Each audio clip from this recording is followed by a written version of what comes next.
सलमान खान को फिर से कत्ल की धमकी, 2 करोड़ तावान देने का मुतालबा किया गया। बॉलीवुड सुपरस्टार सलमान खान को नामालूम शख्स ने 2 करोड़ भारतीय तावान न देने की सूरत कत्ल कर देने की धमकी फिर से दे दी।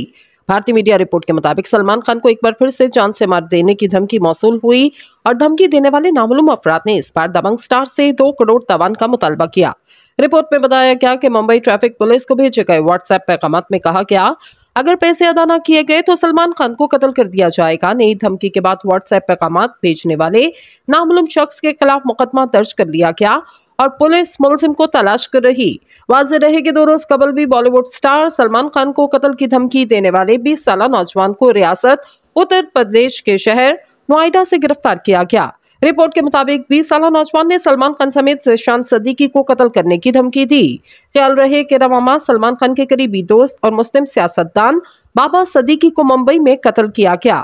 बिश्नोई गैंग ने बाबा सदीकी के कत्ल की जिम्मेदारी कबूल की। इसके अलावा सलमान खान की रिहाइशगाह के बाहर फायरिंग के वाकयात ने भी इनकी हिफाजत के बारे तशवीश में इजाफा कर दिया।